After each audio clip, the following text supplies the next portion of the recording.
हम एथनोमेथोलॉजी कर रहे थे, अब उसी को हम आगे विस्तार से करेंगे।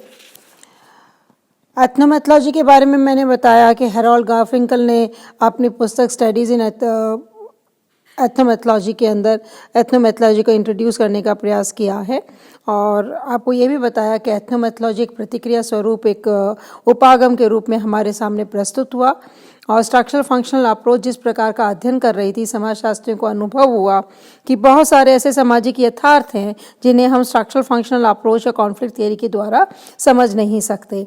और एक और महत्वपूर्ण बात है, वह यह बात है कि इन्होंने यह भी अनुभव किया कि बहुत से ऐसी तथ्य हैं, जैसे हमारे दैनिक जीवन की जो अंतःक्रिया है वो समाजशास्त्र के अंतर्गत उसका अध्ययन नहीं किया जाता रहा है। ऐसे में इन्होंने एथनोमेथोलॉजी अप्रोच का प्रयोग किया, है ना। तो आज हम एथनोमेथोलॉजी के शाब्दिक अर्थ की बात करेंगे कि एथनोमेथोलॉजी का शाब्दिक अर्थ क्या है और किस रूप में इसको परिभाषित किया गया है। एथनोमेथोलॉजी के बारे में जब हम शाब्दिक अर्थ के बारे में बात करते हैं तो हम देखते हैं कि ये दो शब्दों से मिलकर बना है। इसका पहला शब्द है एथनो। एथनो का अर्थ होता है व्यक्ति का सामान्य ज्ञान, लोक ज्ञान, उसको हम एथनो कहते हैं, पीपल्स कॉमन सेंस। और दूसरा मेथोडोलॉजी, इस शब्द से आप बहुत अच्छी से परिचित हैं, इसका अभिप्राय अध्ययन करने की पद्धति से है। तो दोनों शब्दों को सम्मिलित करके अगर हम इसका कोई अर्थ निकालते हैं तो व्यक्तियों के अध्ययन करने की पद्धतियों को सामाजिक प्रघटनाओं के अध्ययन हेतु प्रयोग करना एथनोमेथोडोलॉजी कहा जाता है। यानी मनुष्य का जो सामान्य ज्ञान है, उस सामान्य ज्ञान के आधार पर हम उसको एक पद्धति के रूप में जब उसका प्रयोग करेंगे उसको हम एथनोमेथोडोलॉजी कहेंगे। जो हमारे लोक व्यवहार है, उस लोक व्यवहार को समझने के लिए जो लोक पद्धति है, उस लोक पद्धति का जब हम प्रयोग करेंगे उसको हम एथनोमेथोडोलॉजी संक्षेप में कह सकते हैं। अतः हम ये कह सकते हैं कि अर्थ निकालने की प्रक्रिया का समाजशास्त्र में महत्व होना चाहिए और ये कार्य एथनोमेथोलॉजी के द्वारा किया जाता है। समाजशास्त्रियों ने सामाजिक वास्तविकता को जानने की इच्छा व्यक्त करते हुए बताया कि सामाजिक यथार्थ को जानने के अनेक तरीके हैं। आप लोग देखते हैं कि हम सोशियोलॉजी में क्या करते हैं, basically we try to understand what is social reality. और सोशल रियलिटी को जानने के लिए समाजशास्त्रियों ने समय समय पर कई तरह के उपागमों का विकास किया है। उसी श्रेणी के अंतर्गत हम एथनोमेथोलॉजी को सम्मिलित करते हैं, और जिसका उल्लेख कफिन पाइने ने अपनी किताब पर्सपेक्टिव्स इन सोशियोलॉजी में भी किया है। एथनो शब्द के जन्म के बारे में गारफिंकल ने स्वयं विस्तार से उल्लेख किया। उन्होंने इसका हिस्टोरिकल बैकग्राउंड दिया कि एथनो शब्द की उत्पत्ति कैसे हुई। उनका कहना है कि एक बार स्ट्रोडबैक के सुझाव पर 1945 में गारफिंकल और सोलमेंडविज विचिटा में जूरी के प्रोजेक्ट पर काम कर रहे थे। जिस कमरे में निर्णायक बैठे हुए थे, उनके पारस्परिक वार्तालाप का अध्ययन करके अर्थ निरूपण करना ही इन दोनों का उद्देश्य था। आप देखिए उन्होंने कैसा एक्सपेरिमेंट किया कि एक जूरी जिस कमरे में बैठी हुई है उनको ऑब्जर्व करना, और ऑब्जर्व करने के साथ वो किस चीज़ पर कॉन्सेंट्रेट कर रहे थे, उनका जो कॉमन कॉन्वर्सेशन हो रहा था आपस में, उस कॉमन कॉन्वर्सेशन का अध्ययन करना और उस अध्ययन करके उसका निष्कर्ष प्रस्तुत करना ही उनका मूल उद्देश्य था, और यही उन दोनों का कार्य था। जूरी के कमरे में गुप्त रूप से टेप रिकॉर्डर लगाकर उनके वार्तालाप को गुप्त रूप से रिकॉर्ड किया गया।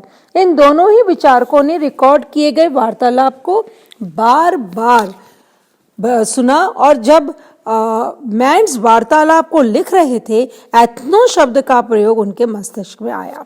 यानी अब यहाँ हम क्या देख रहे हैं कि एथनो शब्द की उत्पत्ति कहाँ पर हुई, मैंस के दिमाग में। जब वो उनके वार्तालाप को सुन रहे थे तो उन्होंने उनकी लैंग्वेज को, उनके कॉन्वर्सेशन को, उनके फ्रेजेस को सुनकर अनुभव किया कि एथनो शब्द का प्रयोग किया जाना चाहिए। गारफिंकल ने यह माना है कि एथनो उन लोक ज्ञान पद्धतियों को संग्रह करने का प्रयास करेगी जिसके द्वारा मनुष्य के विचारों के क्रम को निर्धारित किया जाता है। इस पद्धति का अवलोकन मनुष्य के दैनिक जीवन की गतिविधियों में किया जा सकता है। गार्फिंकल ने कहा लोक ज्ञान पद्धतियों का संग्रह, क्योंकि हम देखते हैं अगर अपन अपने आप को सोशियोलॉजी के विद्यार्थी के रूप में देखें तो जब हम नॉर्म्स एंड वैल्यूज करते हैं, हम सोशल स्ट्रक्चर की बात करते हैं, सोशल सिस्टम की बात करते हैं, तो हम एक बार पीढ़ी दर पीढ़ी हस्तांतरित संस्कृति की बात करते हैं, पीढ़ी दर पीढ़ी हस्तांतरित। जब हम पीढ़ियों की बात करते हैं तो हमारे पूर्वजों के पास जो ज्ञान था वो ज्ञान सदैव लिखित रहा हो ऐसा अनिवार्य नहीं है। हमारे ओरल लिटरेचर भी बहुत रहा है और हमारा रिटन लिटरेचर भी बहुत रहा है। और हम जब भी कहते हैं कि संस्कृति संचयी है तो हम ये कहते हैं हमारे से पूर्व जो पीढ़ी थी उसका ज्ञान और वर्तमान पीढ़ी का ज्ञान संस्कृति को आगे विकसित करता है। और जब हम विकास की बात करते हैं तो हम हम कहना क्या चाहते हैं, जैसे जैसे मनुष्य की नवीन आवश्यकताओं का जन्म होता है उन आवश्यकताओं की पूर्ति के लिए मनुष्य नए साधनों का विकास करता है, नए मूल्य और मानदंडों का निर्माण करता है। तो ये किसके ऊपर होता है? ये हमारे लोक ज्ञान पर होता है। तो ये लोक ज्ञान जो है, हमारा जो फोक नॉलेज है, ये फोक नॉलेज ही हमें हमारी प्रतिदिन की आवश्यकताओं की पूर्ति में सहायता करती है। तो इसी बात को ध्यान में रखते हुए गार्फिंकल कहते हैं कि एथनोमेथोलॉजी क्या करेगा, एथनोमेथोलॉजी भी लोक ज्ञान पद्धति के द्वारा मनुष्य के व्यवहारों को समझने का प्रयास करेगा और उसके दैनिक जीवन की गतिविधियों का भी उसके माध्यम से ही अध्ययन किया जा सकता है। गार्फिंकल मानव शास्त्र में कुछ विषय वस्तु का अध्ययन कर रहे थे जिसमें गैर पाश्चात्य जनजातियों द्वारा वैज्ञानिक सिद्धांतों से भिन्न स्वदेशी सिद्धांत विकसित करने का वर्णन था। एंथ्रोपोलॉजी, आप लोग को मालूम है कि एंथ्रोपोलॉजी का सब्जेक्ट मैटर क्या है। एंथ्रोपोलॉजी का सब्जेक्ट मैटर बेसिकली ग्रामीण समाज और उससे भी अधिक आगे जाए तो जनजातीय समाज है। तो गार्फिंकल ने जब एंथ्रोपोलॉजिकल स्टडीज की तो उन्होंने पाया कि जब इन्होंने जनजातीय समाज का अध्ययन किया जो कि गैर पाश्चात्य थे, नॉन वेस्टर्न्स थे, तो उन्होंने पाया कि इनके अंदर स्वदेशी सिद्धांत के विकास का वर्णन है। ये नहीं कि अंग्रेज जब गए तभी उनका अध्ययन हुआ है, वहाँ के स्थानीय लोग भी उनका अध्ययन करते रहे हैं और स्थानीय लोगों ने जब अध्ययन किया तो उन्होंने स्थानीय सिद्धांत का भी निर्माण किया। तो यहाँ हम कह सकते हैं कि साधारण शब्दों में कहना चाहें तो गार्फिंकल जो है स्थानिकता को महत्व देते हैं। तो उन्होंने कहा स्वदेशी सिद्धांत को विकसित करने का वर्णन हमें उस समय दिखाई देता है। यह सिद्धांत स्वास्थ्य से, पौधों से, भौतिक ब्रह्मांड के विषयों में था। जैसे कि हमारे हम कहते हैं तुलसी का पौधा, पीपल का पौधा, बड़ का पौधा, हम इसको क्या करते हैं, हम इन पौधों को अब ईश्वर के रूप में स्वीकार करते हैं और उनकी पूजा करते हैं।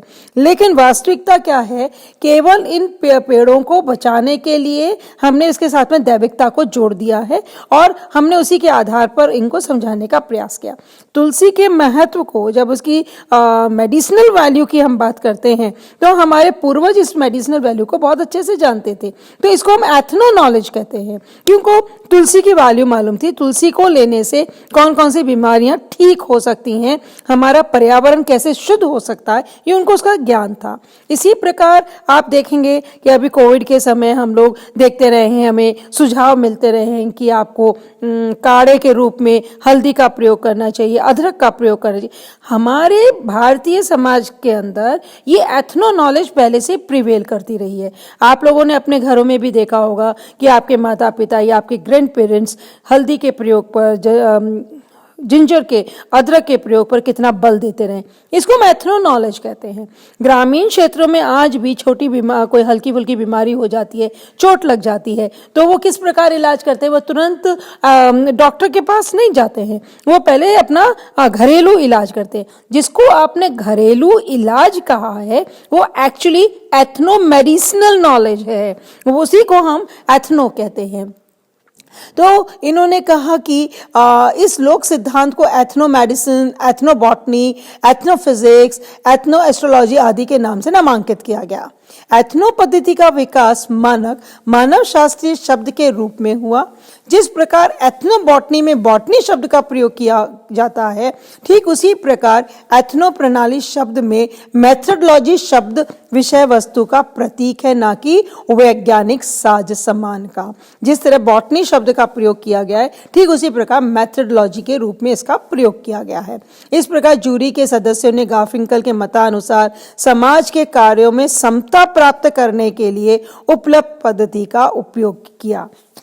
यानी जूरी शायद उस समय जो जिस विषय को लेकर बैठे हुए थे उस विषय के अंतर्गत ये निर्णय लिया गया कि हमें किसी निर्णय पर पहुंचने के लिए एथनोमेथोडोलॉजी का प्रयोग करना चाहिए। हमें भारी भरकम शब्दावलियों का प्रयोग करने की जगह थियोरेटिकल नॉलेज के स्थान पर हमें लोगों के अनुभवों के आधार पर जो ज्ञान प्राप्त हुआ है उस ज्ञान के आधार पर ही हमें इस पद्धति का प्रयोग करना चाहिए।